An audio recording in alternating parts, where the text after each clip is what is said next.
ವಾರ್ತಾ ಮತ್ತು ಸಾರ್ವಜನಿಕ ಸಂಪರ್ಕ ಇಲಾಖೆ, ಜಿಲ್ಲಾಡಳಿತ, ಸರ್ಕಾರಿ ಮಹಿಳಾ ಪ್ರಾಥಮಿಕ ಪ್ರಥಮ ದರ್ಜೆ ಕಾಲೇಜು ಹಾಗೂ ಸ್ನಾತಕರ ಅಧ್ಯಯನ ಕೇಂದ್ರ ಉಡುಪಿ ಹಾಗೂ ಉಡುಪಿ ಜಿಲ್ಲಾ ಕಾರ್ಯನಿರತ ಪತ್ರಸಂಘ ಉಡುಪಿ ಇವರ ಸಂಯುಕ್ತಾಶ್ರಯದಲ್ಲೇ ಇಂದು ಈ ಕಾಲೇಜಿನಲ್ಲಿ ಪತ್ರಿಕಾ ದಿನಾಚರಣೆಯನ್ನು ಹಮ್ಮಿಕೊಂಡಿದ್ದೇವೆ. ಈ ಪತ್ರಿಕಾ ದಿನಾಚರಣೆ ಕಾರ್ಯಕ್ರಮವನ್ನು ಹಮ್ಮಿಕೊಂಡಿರೋಕ್ಕೆ ಮುಖ್ಯ ಉದ್ದೇಶ ಜನಸಾಮಾನ್ಯರಲ್ಲಿ ಪತ್ರಿಕೋದ್ಯಮದ ಬಗ್ಗೆ ಹಾಗೂ ಅದರ ಹಿನ್ನೆಲೆ, ಕಾಲಕ್ಕೆ ತಕ್ಕಂತೆ ಆದ ಬದಲಾವಣೆ, ವೈಖರಿ ಹಾಗೂ ವೃತ್ತಿಯಲ್ಲಿ ತೊಡಗಿರುವಂತಹ ನಮ್ಮಗಳಿಗೆ ಬದಲಾವಣೆಯನ್ನು ಅವಲೋಕನ ಮಾಡಿಕೊಳ್ಳುವ ಉದ್ದೇಶದಿಂದ ಈ ಕಾರ್ಯಕ್ರಮವನ್ನು ನಾವು ಇವತ್ತು ಹಮ್ಮಿಕೊಂಡಿದ್ದೇವೆ. ಇದರಿಂದ ನಮಗೂ ಥರ ಏನೆಲ್ಲ ಚೇಂಜಸ್ ಮಾಡ್ಕೋಬೇಕು ಅನ್ನೋದು ಸಹ ಕಂಡುಬರುತ್ತೆ. ಮಾನವ ಸಮಾಜದಲ್ಲಿ ಎಲ್ಲರಿಗೂ ಸಹ ಜಾಗೃತಿ ಮೂಡಿಸುವಾಗ ತನ್ನದೇ ಆದಂತಹ ಕಾರ್ಯವನ್ನು ಒಂದೇ ಕಂಡುಕೊಳ್ಳಕ್ಕಾಗ್ತಾ ಇದೆ. ಎಷ್ಟು ಫಾಸ್ಟ್ ಇದೆ ಅಂತಂದ್ರೆ ಈಗ ಇಲ್ಲಿ ಈ ವೇದಿಕೆ ಮೇಲೆ ಕೂತಿರೋ ಫೋಟೋ ಕೆಲವರೆಲ್ಲ ನೋಡ್ತಾ ಇದ್ದಾರೆ. ಆ ರೀತಿ ಅಷ್ಟು ಫಾಸ್ಟ್ ನಲ್ಲಿ ನಮ್ಮ ಅದನ್ನ ಅವರಿಗಿಂತ ಫಾಸ್ಟ್ ಆಗಿ ಮಾಡುವಂತಹ ಸವಾಲುಗಳು ನಮ್ಮಲ್ಲಿದೆ. ತಪ್ಪುಗಳು ಸಹ ಆಗುತ್ತೆ. ಅದನ್ನ ಅವಾಯ್ಡ್ ಮಾಡುವಂತಹ ಸನ್ನಿವೇಶಗಳು ನಾವು ಮಾಡ್ಕೋಬೇಕಾಗುತ್ತೆ. Journalism is the form of writing that tells the people about the things that really happen. ಅಂದ್ರೆ ನಾವು ಏನ್ ಮಾಡಿರ್ತೀವಿ ಅದನ್ನ ತಿಳಿಸುವಂತ ಜವಾಬ್ದಾರಿ ಇರುತ್ತೆ. ಇದನ್ನ ನಾವೆಲ್ಲರೂ ಫಾಲೋ ಮಾಡೋಣ ಅಂತ ಹೇಳ್ತಾ ಈ ಕಾರ್ಯಕ್ರಮದಲ್ಲಿ ತಮ್ಮ ಮೇಡಮ್ ಅವರಿಗೆ ಸ್ವಾಗತವನ್ನು ಬಯಸುತ್ತೇನೆ.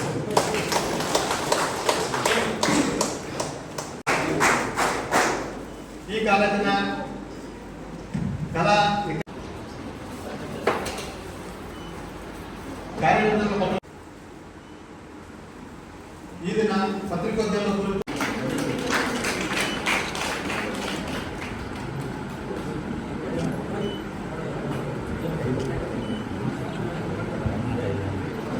जीवा चौधरी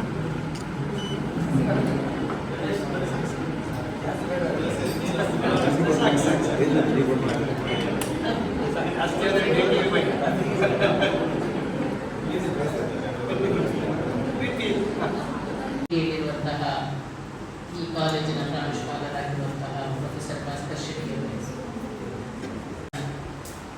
ಒಂದು ಓದುವ ಹವ್ಯಾಸ ಇರುವವರಿಗೆ ಪ್ರತಿದಿನ ಪತ್ರಿಕೆ ನೋಡಬೇಕು. ಪತ್ರಿಕೆ ನೋಡಿದ್ರೆ ಅವರ ಬೆಳಕು ಪ್ರಾರಂಭ ಆಗೋದು. ಎದ್ದ ತಕ್ಷಣ ಅದರ ಹೆಡ್ಲೈನ್ಸ್ ನೋಡಿಲ್ಲ ಅಂದರೆ ಸಮಾಧಾನ ಆಗುವುದಿಲ್ಲ. ಆ ರೀತಿಯಲ್ಲಿ ಜನಜೀವನದ ಮಧ್ಯೆ ಅಥವಾ ಜನರ ಮಧ್ಯೆ ಒಂದು ಬೆಸುಗೆಯನ್ನು ಪತ್ರಿಕೆ ಉಂಟು ಮಾಡಿದೆ. ಆದರೆ ಇವತ್ತಿನ ಸಂದರ್ಭದಲ್ಲಿ ಈಗಾಗಲೇ ನಮ್ಮ ಮನೆಯವರು ಕೂಡ ಒಂದು ರೀತಿಯಲ್ಲಿ ತನ್ನನ್ನು ಉಳಿಸಿಕೊಳ್ಳುವುದಕ್ಕೆ ಪ್ರಯತ್ನಿಸ್ತಾ ಇದ್ದೇನೆ ಅನ್ನುವಂಥದ್ದು ಕಂಡು ಬರ್ತಾ ಇದೆ. ಅದರಲ್ಲೂ ಕೋವಿಡ್ ನಂತರದಲ್ಲಿ ಪ್ರಾಯಶಃ ಹೆಚ್ಚು ಕೋವಿಡ್ ಸಂದರ್ಭದಲ್ಲಿ ಪತ್ರಿಕೋದ್ಯಮ ಕೂಡ ಹೆಚ್ಚು ಒಂದು ಚರ್ಚೆಗೆ ಒಳಗಾಗಿರುವಂಥದ್ದು, ಮತ್ತೆ ಪತ್ರಿಕೆಗಳು ಕೂಡ ಸಂಕಷ್ಟಕ್ಕೆ ಈಡಾಗಿರುವಂಥದ್ದು ಕೋವಿಡ್ ಸಂದರ್ಭದಲ್ಲಿ. ಕೋವಿಡ್ ನಂತರದ ದಿನದಲ್ಲಿ ಮತ್ತೆ ಚೇತರಿಸಿಕೊಳ್ತಾ ಇದೆ ಅಂತ ನಾನು ಭಾವಿಸ್ತೇನೆ. ಹಾಗಾಗಿ ಕೂಡ ಅಂತ ಒಂದು ಸಂಕ್ರಮಣ ಸ್ಥಿತಿಯಲ್ಲೂ ಕೂಡ ಪತ್ರಿಕೆಗಳು ತನ್ನ ಅಸ್ತಿತ್ವವನ್ನು ಉಳಿಸಿಕೊಳ್ಳೋದಕ್ಕೆ ಪ್ರಯತ್ನ ಮಾಡ್ತಾ ಇದೆ ಬೇರೆ ಬೇರೆ ರೀತಿಯಲ್ಲಿ. ಬರೀ ಮಾಹಿತಿಯನ್ನು ಕೊಡುವಂಥದ್ದು ಮಾತ್ರ ಅಲ್ಲ, ಪತ್ರಿಕೆಗಳು ಇವತ್ತಿನ ದಿನಗಳಲ್ಲಿ ಸಾಕಷ್ಟು ವಿದ್ಯಾರ್ಥಿಗಳಿಗೆ ಬೇಕಾದ ಅಥವಾ ಸಾರ್ವಜನಿಕರಿಗೆ ಬೇಕಾದ ಮಾಹಿತಿಯನ್ನು ಕೊಡುವಂತ ಕೂಡ ಆ ಕಡೆ ಕೂಡ ಮಾಡ್ತಾ ಇದೆ. ಅತ್ಯುತ್ತಮ ಮಾಹಿತಿಗಳು ಮಾಡ್ತಾ ಇದೆ. ಅದರಿಂದಾಗಿ ಆ ಮೂಲಕ ಒಂದು ರೀತಿಯ ಬಿ ಶೆಟ್ಟಿಗರ್, ಬಸ್ತಿ ಬಾಬುರಾಯ್ ಶೆಟ್ಟಿಗರ್ ಇವರ ಪರಿಚಯವನ್ನ ಸಭೆಯ ಮುಂದಿಡುವುದಕ್ಕೆ ಅತೀವ ಸಂತೋಷ ಪಡುತ್ತಿದ್ದೇನೆ. ಪತ್ರಿಕೆ, ಪತ್ರಿಕೋದ್ಯಮ, ಜಿಲ್ಲೆಯ ಸಮಗ್ರ ಮಾಹಿತಿ, ದೇಶ ವಿದೇಶಗಳ ರಾಜಕೀಯ, ಪ್ರಚಲಿತ ವಿದ್ಯಮಾನಗಳ ಕುರಿತಾದ ಚರ್ಚೆ ಎದುರಾದಾಗ ನೆನಪಿಗೆ ಬರುವುದು ಬಿ ಶೆಟ್ಟಿಗರ್. ಇವರ ಜ್ಞಾನ ಭಂಡಾರ ಅಷ್ಟೊಂದು ಅಗಾಧ. ಕಳೆದ 4 ದಶಕಗಳಿಂದ ಪತ್ರಿಕೋದ್ಯಮ ಕ್ಷೇತ್ರದಲ್ಲಿ ಸಕ್ರಿಯರಾಗಿರುವ ಬಿ ಶೆಟ್ಟಿಗರ್ ಪತ್ರಿಕೋದ್ಯಮದ ಏಳು ಬೀಳುಗಳನ್ನು ಕಂಡು ಸವಾಲುಗಳನ್ನು ಎದುರಿಸಿ ಬೆಳೆದವರು. ಬಡಗುತಿಟ್ಟು ಯಕ್ಷಗಾನದಲ್ಲಿ ಬಳಕೆಯಾಗುವ ಯಕ್ಷಗಾನ ಕಸಸೇರಿ ನೇಯ್ಗೆಯಲ್ಲಿ ಪ್ರಪ್ರಥಮ ಬಾರಿಗೆ ಕೈಮಗ್ಗ ನೇಕಾರರಿಗೆ ಸಿಕ್ಕ ಮೊದಲ ರಾಷ್ಟ್ರೀಯ ಪ್ರಶಸ್ತಿಗೆ ಭಾಜನರಾಗಿರುವ ಬಿ ಮಂಜುನಾಥ್ ಶೆಟ್ಟಿಗರ್ ಅವರ ಪುತ್ರರಾಗಿ ಜನಿಸಿರುವ ಇವರು ಬ್ರಹ್ಮಾವರ SMS ಕಾಲೇಜಿನಲ್ಲಿ ತನ್ನ ಶಿಕ್ಷಣವನ್ನು ಮುಗಿಸಿ ಮೈಸೂರಿನ ಕಾಲೇಜಿನಲ್ಲಿ E&C ಇಂಜಿನಿಯರಿಂಗ್ ಶಿಕ್ಷಣವನ್ನ ಪಡೆದಿದ್ದರು. ಒಡ್ಡರ್ಸೆ ರಘುರಾಮ್ ಶೆಟ್ಟಿ ಅವರ ಮುಂದಾಳತ್ವದಲ್ಲಿ 1985ರಲ್ಲಿ ಮಂಗಳೂರಿನಲ್ಲಿ ಆರಂಭಗೊಂಡ ಮಂಗಳೂರು ಮುಂಗಾರು ಪತ್ರಿಕೆಯಲ್ಲಿ ತನ್ನ 23ನೇ ವಯಸ್ಸಿಗೆ ವೃತ್ತಿ ಬದುಕಿಗೆ ಪಾದಾರ್ಪಣೆಗೈದರು. ಒಡ್ಡಸೆ ರಘುರಾಮ್ ಶೆಟ್ಟಿ ಅವರ ಗರಡಿಯಲ್ಲಿ ಪಳಗಿದ್ದ ಇವರು ಮುಂಗಾರು ಪತ್ರಿಕೆಯಲ್ಲಿ ಕ್ರೀಡಾ ವರದಿಗಾರರಾಗಿ, ನಂತರ ಕ್ರೀಡಾ ಸಂಪಾದಕರಾಗಿ, ಪುರಾವಳಿ ಸಂಪಾದಕರಾಗಿ ಸುಮಾರು 1 ದಶಕಗಳ ಕಾಲ ಮುಂಗಾರು ಪತ್ರಿಕೆಯಲ್ಲಿ ವೃತ್ತಿ ಜೀವನವನ್ನು ನಡೆಸಿದ್ದರು. BV ಸೀತಾರಾಮ್ ಸಂಪಾದಕತ್ವದ ಕನ್ನಡ ಜನಾಂತರಕ ಪತ್ರಿಕೆಯಲ್ಲಿ ಸುಮಾರು 6 ತಿಂಗಳ ಕಾಲ ಕಾರ್ಯನಿರ್ವಹಿಸಿದ್ದರು. 1995ರಲ್ಲಿ ಮಂಗಳೂರಿನಲ್ಲಿ ಜನಮಾಧ್ಯಮ ಸಂಸ್ಥೆ ಬಾಲಕೃಷ್ಣ ಗಟ್ಟಿ ಅವರ ಸಂಪಾದಕದಲ್ಲಿ ಹೊಸದಾಗಿ ಆರಂಭಿಸಿದ್ದ ಜನವಾಹಿನಿ ಪತ್ರಿಕೆಯಲ್ಲಿ ಕ್ರೀಡಾ ಸಂಪಾದಕರಾಗಿ ಹೊಸ ಜವಾಬ್ದಾರಿಯನ್ನು ವಹಿಸಿಕೊಂಡು ಕಾರ್ಯನಿರ್ವಹಿಸಿದ್ದರು. ಬಳಿಕ ಇವರು 2001ರಲ್ಲಿ ಪತ್ರಿಕೆಯ ಉಡುಪಿ ಬ್ಯೂರೋ ಮುಖ್ಯಸ್ಥರಾಗಿ ನೇಮಕಗೊಂಡು ಉಡುಪಿಗೆ ನಿಯುಕ್ತಿಗೊಂಡಿದ್ದರು. 2004ರಲ್ಲಿ ವಾರ್ತಾಭಾರತಿ ಪತ್ರಿಕೆಗೆ ಸೇರ್ಪಡೆಗೊಂಡ ಇವರು ಕಳೆದ 2 ದಶಕಗಳಿಂದ ಉಡುಪಿ ಜಿಲ್ಲಾ ಹಿರಿಯ ವರದಿಗಾರರಾಗಿ ಕಾರ್ಯನಿರ್ವಹಿಸುತ್ತಿದ್ದಾರೆ. ಮಣಿ ತಂತ್ರಜ್ಞಾನದಲ್ಲೂ ಪರಿಣಿತಿಯನ್ನು ಹೊಂದಿದ್ದಾರೆ. ಹೆಬ್ರಿ, ಕಾರ್ಕಳ, ಬೈಂದೂರು ವ್ಯಾಪ್ತಿಯಲ್ಲಿ ದಶಕಗಳ ಹಿಂದೆ ಸಕ್ರಿಯವಾಗಿದ್ದ ನಕ್ಸಲ್ ಚಟುವಟಿಕೆಯ ಪ್ರತಿಯೊಂದು ವಿದ್ಯಮಾನದ ಬಗ್ಗೆ ಸ್ಥಳಕ್ಕೆ ತೆರಳಿ ಅಲ್ಲಿನ ನೈಜ ಚಿತ್ರಣವನ್ನ ತನ್ನ ವರದಿಯ ಮೂಲಕ ಓದುಗರಿಗೆ ಕಟ್ಟಿಕೊಟ್ಟಿರುವ ಕೀರ್ತಿವರದು.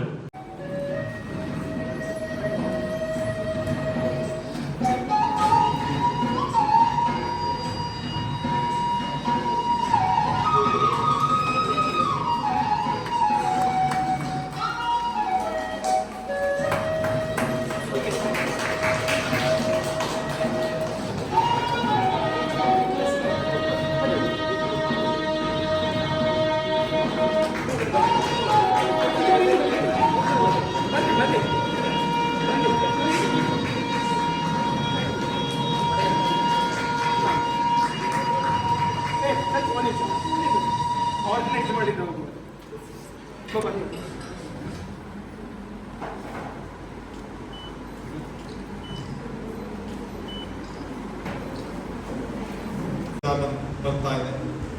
ಉಡುಪಿ ಕಾರ್ಯನಿರತ ಪತ್ರಕರ್ತರ ಸಂಘ ಈವಾಗಲೇ ಜುಲೈ 1ರಂದು ಸಂಭ್ರಮದಿಂದ ಈ ಕಾರ್ಯಕ್ರಮವನ್ನು ಆಯೋಜಿಸಿಕೊಂಡು ಬಂದಿದ್ದು, ಇಂದು ನಮ್ಮ ವಾರ್ತಾ ಇಲಾಖೆಯ ಸಹಯೋಗದೊಂದಿಗೆ ಇಲ್ಲಿ ಕಾರ್ಯಕ್ರಮವನ್ನು ಆಯೋಜಿಸಿಕೊಂಡಿದ್ದೇವೆ. ಪತ್ರಿಕೆಗಳಲ್ಲಿ ದುಡಿಯುತ್ತಿರುವಂತಹ ಬಹಳಷ್ಟು ಪತ್ರಕರ್ತರು, ಶೆಡಿಗಾರರಂತವರು ಬಹಳಷ್ಟು ಎಲೆ ಮರೆ ಕಾಯಿ ಅಂತ ಇರ್ತಾರೆ. ಯಾವುದಕ್ಕೂ ಪ್ರಶಸ್ತಿಗಳಿಗೆ ಅವರು ಮುಂದೆ ಬರುವುದಿಲ್ಲ. ಅವರು ಕೊಡುತ್ತೇನೆ ಅಂತ ಕೇಳಿದ್ರು ತಗೊಳ್ಳಿಕ್ಕೆ ಕೇಳುವುದಿಲ್ಲ. ಬಹಳ ಫೋರ್ಸ್ ಮಾಡಿ ಇವತ್ತು ಸೆಲೆಕ್ಷನ್ ಮಾಡಿದಾಗ ನಾವು ಫೋರ್ಸ್ ಮಾಡಿ ವಾರ್ತಾಧಿಕಾರಿ ಅವರು ಕೇಳಿದ ಕೂಡ ಒಪ್ಪದೆ ಇಂದು ಬಹಳಷ್ಟು ಜನ ಹೇಳಿದ ನಂತರ ಇವತ್ತು ಬಂದಿದ್ದಾರೆ. ಅವರಿಗೆ ನಾನು ವಾರ್ತಾ ಇಲಾಖೆಗೆ ಕೂಡ ನನ್ನ ಸಂಸ್ಥೆಯ ಸಂಘದ ಪರವಾಗಿ ಧನ್ಯವಾದ ಅರ್ಪಿಸ್ತೇನೆ. ಉಡುಪಿ ಕಾರ್ಯನಿರತ ಪತ್ರಕರ್ತರ ಸಂಘ ಒಂದು ರಾಜ್ಯ ಸಂಘಟನೆಯಾಗಿದ್ದು 93 ವರ್ಷಗಳ ಇತಿಹಾಸವನ್ನು ಹೊಂದಿದೆ. DVG ಅವರಿಂದ ಪ್ರಾರಂಭಗೊಂಡಂತ ಇದು ಶ್ರೀಕಂಠದತ್ತ ಒಡೆಯರ ನೇತೃತ್ವದಲ್ಲಿ ಪ್ರಾರಂಭಗೊಂಡು ಇಂದು 93ರ ಸಂಭ್ರಮದಲ್ಲಿದೆ. ಉಡುಪಿಯ ಪತ್ರಕರ್ತರ ಸಂಘ 25ರ ಸಂಭ್ರಮದಲ್ಲಿ ಈಗ ಬಹಳಷ್ಟು ಕಾರ್ಯಕ್ರಮಗಳನ್ನು ಆಯೋಜಿಸಿಕೊಂಡು ಬರ್ತಾ ಇದ್ದೇವೆ. 25ರ ಸಂಭ್ರಮದಲ್ಲಿ ಹಲವಾರು ಕಾರ್ಯಕ್ರಮಗಳನ್ನು ಆಯೋಜಿಸಿಕೊಂಡು ಬಂದು ಇನ್ನು ಕೆಲವೇ ಸಮಯದಲ್ಲಿ ಇದರ ಸಮಾರೋಪ ಸಮಾರಂಭ ಬಹಳ ದೊಡ್ಡ ನಿಟ್ಟಿನಲ್ಲಿ ಇಲ್ಲಿ ಉಡುಪಿಯಲ್ಲಿ ಜರುಗುತ್ತಾ ಇದೆ.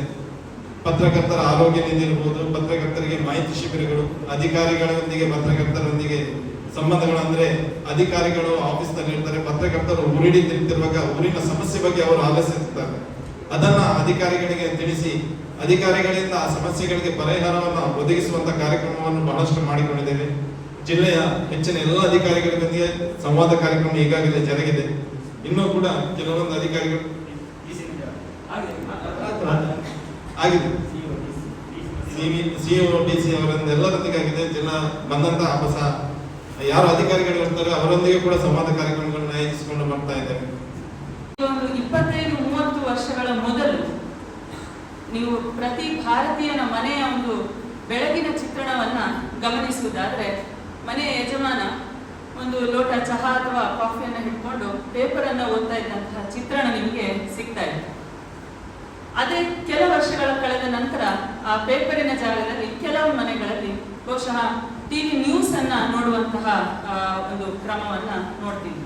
ಅದೇ ಈಗ ಏನಾಗಿದೆ, ಕೆಲವು ಮನೆಗಳಲ್ಲಿ ಅಥವಾ ಕೆಲವು ವಿದ್ಯಾರ್ಥಿಗಳು ಯಾವ ರೀತಿ ಇದ್ದಾರೆ ಅಂತ ಹೇಳಿದ್ರೆ, ಆ ನ್ಯೂಸ್ ಅಥವಾ ನ್ಯೂಸ್ ಪೇಪರ್ ಅಥವಾ ನ್ಯೂಸಿನ ಬದಲಾಗಿ ಈಗ ಮೊಬೈಲ್ ಅನ್ನ ಹಿಡ್ಕೊಂಡಿರುವಂತಹ ಪದ್ಧತಿಯನ್ನ, ಆ ಒಂದು ಚಿತ್ರಣವನ್ನು ನೋಡ್ತೇವೆ. ಅದು ಏನೇ ಆಗಿರಲಿ, ಈಗ ಕಾಲ ಬದಲಾಗಿರಬಹುದು, ಆದರೂ ಸಹ ಯಾವುದೋ ಒಂದು ಮಾಧ್ಯಮ ನಮ್ಮ ದಿನದ ಬಾಗಿಲನ್ನ ತೆರೀತಾ ಇದೆ ಅನ್ನುವಂಥದ್ದಂತೂ ಸತ್ಯ ವಿದ್ಯಾರ್ಥಿಗಳು. ಸೊ ಈ ಒಂದು ಪತ್ರಿಕಾ ದಿನಾಚರಣೆಯ ಸಂದರ್ಭದಲ್ಲಿ ನಾವಿವತ್ತು ಸೇರಿರುವಂಥದ್ದು ಮಂಗಳೂರು ಸಮಾಚಾರ ಶುರುವಾದಂತಹ ದಿನವನ್ನು ನಾವು ಕನ್ನಡ ಪ್ರೆಸ್ ಡೇ ಅಂತ ಸೆಲೆಬ್ರೇಟ್ ಮಾಡ್ತೇವೆ. ಬಹುಶಃ 250 ವರ್ಷಗಳ ಮೊದಲು ಭಾರತದಲ್ಲಿ ಪತ್ರಿಕೆ ಅನ್ನುವಂಥದ್ದು ಇರಲಿಲ್ಲ.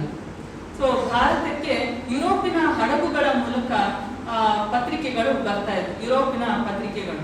ಆಗ ಬ್ರಿಟಿಷರ ವ್ಯಾಪಾರ ವ್ಯವಹಾರ ಜೋರಾಗಿದ್ದಂತಹ ಕಾಲ. ಸೊ ಆಗ ಬರ್ತಾ ಇದ್ದಂಥದ್ದು ನಿಮಗೆ ಒಂದು 3-4 ತಿಂಗಳ ಹಳೆಯ ಪತ್ರಿಕೆಗಳು, ಅದನ್ನೇ ಬಿಸಿ ಸುದ್ದಿ ಅಂತ ಹೇಳಿ ಭಾರತೀಯರು ಭಾವಿಸಿ ಅದನ್ನ ಓದಬೇಕಾದಂತಹ ಪರಿಸ್ಥಿತಿ ಇತ್ತು. ಆದ್ರೆ ಭಾರತದಲ್ಲಿ ಒಂದು ಪತ್ರಿಕೆಯನ್ನ ಮುದ್ರಿಸಬೇಕು ಅನ್ನುವಂತಹ ಆಲೋಚನೆ ಬಂದದ್ದು ವಿಲಿಯಂ ಗೋಲ್ಡ್ಸ್ ಅನ್ನುವಂತಹ ಒಬ್ಬ ಯುರೋಪಿನ ವ್ಯಾಪಾರಿ. ಅದು 1760ರ ದಶಕದ ಕೊನೆಯ ಭಾಗ. ಅವನು ಏನನ್ನ ಮನಗಾಡ್ತಾನೆ ಅಂತ ಹೇಳಿದ್ರೆ, ಇಲ್ಲಿ ಭಾರತದಲ್ಲಿ ಒಂದು ಪತ್ರಿಕೆ ಇಲ್ಲ, ಇದರಿಂದ ಸಾರ್ವಜನಿಕರಿಗೆ ತೊಂದರೆ ಆಗ್ತಾ ಇದೆ ಅಥವಾ ವ್ಯಾಪಾರಸ್ಥರಿಗೆ ತೊಂದರೆ ಆಗ್ತಾ ಇದೆ ಅನ್ನುವಂಥದ್ದನ್ನ ಅರಿತುಕೊಂಡ ಆತ ಒಂದು ಕರಪತ್ರವನ್ನ ಕೋಲ್ಕತ್ತಾದ ಒಂದು ಕೌನ್ಸಿಲ್ ಹೌಸ್ ಅನ್ನುವಂಥ ಹೆಬ್ಬಾಗಿಲಿನಲ್ಲಿ ಅಂಟಿಸ್ತಾನೆ.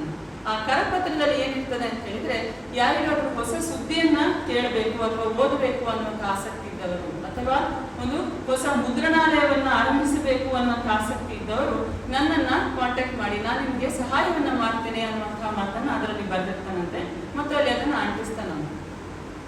ಬಹುಶಃ ಇದರ ಒಂದು ಅಪಾಯದ ಮುನ್ಸೂಚನೆ ಬ್ರಿಟಿಷ್ ಅಧಿಕಾರಿಗಳಿಗೆ ಆಯಿತು. ಆ ಸಂದರ್ಭದಲ್ಲಿ ಅವ್ರೇನ್ ಮಾಡ್ತಾರೆ, ವಿಲಿಯಂ ಗೋಲ್ಡ್ಸ್ ಅನ್ನ ಗಡೀಪಾರು ಮಾಡುವ ಆಲೋಚನೆಯನ್ನ ಮಾಡ್ತಾರೆ. ಸೊ ಆಲೋಚನೆಯನ್ನ ಮಾಡಿದವರೇ ಆದೇಶವನ್ನು ಕೂಡ ಮಾಡ್ತಾರೆ. ಏನಂತ ಹೇಳ್ತಾರೆ, ಬಂಗಾಳವನ್ನ ತೊರೆದು ಮದ್ರಾಸಿಗೆ ಹೋಗಿ ಹಡಗಿನ ಮೂಲಕ ನೀವು ಇಂಗ್ಲೆಂಡಿಗೆ ಹೋಗಬೇಕು ಈ ಕೂಡಲೇ ಅನ್ನುವಂಥ ಆದೇಶವನ್ನ ಮಾಡ್ತಾರೆ. ಹೀಗೆ ಭಾರತದ ಮೊದಲ ಪತ್ರಿಕೆ ಹುಟ್ಟುವ ಮೊದಲೇ ಸತ್ತು ಹೋಯಿತು ಅನ್ನುವಂಥದ್ದು ಒಂದು ವಿಷಾದನೀಯ ಸಂಗತಿ. ಪ್ರಥಮ ದರ್ಜೆ ಕಾಲೇಜು ಮತ್ತು ಸ್ನಾತಕೋತ್ತರ ಅಧ್ಯಯನ ಕೇಂದ್ರದ ಅಧ್ಯಯನಗಳು ಹಾಗೂ ಉಡುಪಿ ಜಿಲ್ಲಾ ಕಾರ್ಯನಿರತ ಪತ್ರಕರ್ತರ ಸಂಘದ ಸಂಯುಕ್ತ ಆಶ್ರಯದಲ್ಲಿ ಇವತ್ತು ಹಮ್ಮಿಕೊಳ್ಳಲಾದ ಪತ್ರಿಕಾ ದಿನಾಚರಣೆ ಕಾರ್ಯಕ್ರಮವನ್ನು ಉದ್ಘಾಟಿಸಿದ ಜಿಲ್ಲಾಧಿಕಾರಿಯಾಗಿರುವ ಡಾಕ್ಟರ್ ಕೆ ವಿದ್ಯಾಕುಮಾರಿ ಅವರಿಗೆ ನಮ್ಮೆಲ್ಲರ ಪರವಾಗಿ ವಂದನೆಗಳು ಸಲ್ಲಿಸ್ತಾ ಇದ್ದೇನೆ. ಅದೇ ರೀತಿ ಈ ಕಾರ್ಯಕ್ರಮದ ಅಧ್ಯಕ್ಷತೆ ವಹಿಸಿರುವ ಕಾಲೇಜಿನ ಪ್ರಾಂಶುಪಾಲರಾಗಿರುವ ಪ್ರೊಫೆಸರ್ ಭಾಸ್ಕರ್ ಶೆಟ್ಟಿ ಅವರಿಗೂ ಕೂಡ ವಂದನೆಗಳು ಸಲ್ಲಿಸ್ತಾ ಇದ್ದೇನೆ. ಮುಖ್ಯ ಅತಿಥಿಯಾಗಿ ಆಗಮಿಸಿರುವ ಉಡುಪಿ ಜಿಲ್ಲಾ ಕಾರ್ಯನಿರತ ಪತ್ರಕರ್ತರ ಸಂಘದ ಅಧ್ಯಕ್ಷರಾಗಿರುವ ರಾಜೇಶ್ ಶೆಟ್ಟಿ ಅಲೆಯೂರು ಅವರಿಗೂ ಕೂಡ ಕೃತಜ್ಞತೆಗಳನ್ನು ಸಲ್ಲಿಸ್ತಾ ಇದ್ದೇನೆ. ಅದೇ ರೀತಿ ರಾಜ್ಯ ಸಮಿತಿ ಸದಸ್ಯರಾಗಿರುವ ಕಿರಣ ನಂಜುಬೈ ಅವರಿಗೂ ವಂದನೆಗಳನ್ನು ಸಲ್ಲಿಸ್ತಾ ಇದ್ದೇನೆ. ಡೀನ್ ಕಲಾ ನಿಕಾಯ ಡಾಕ್ಟರ್ ಜಿಶಂಕರ್ ಸರ್ಕಾರಿ ಪ್ರಥಮ ದರ್ಜೆ ಕಾಲೇಜಿನ ಪ್ರೊಫೆಸರ್ ನಿಕೇತನ ಅವರಿಗೂ ಕೂಡ ವಂದನೆಗಳನ್ನು ಸಲ್ಲಿಸ್ತಾ ಇದ್ದೇನೆ. ಉತ್ತಮ ರೀತಿಯಲ್ಲಿ ಪತ್ರಿಕೋದ್ಯಮದ ಕುರಿತು ವಿಶೇಷ ಉಪನ್ಯಾಸ ನೀಡಿರುವ ಉಡುಪಿ ಸರ್ಕಾರಿ ಬಾಲಕಿಯರ ಪದವಿ ಕಾಲೇಜಿನ ಉಪನ್ಯಾಸಕಿ ಆಗಿರುವ ಭವ್ಯ ನಗರೆ ಅವರಿಗೂ ಕೂಡ ವಂದನೆಗಳನ್ನು ಸಲ್ಲಿಸ್ತಾ ಇದ್ದೇನೆ.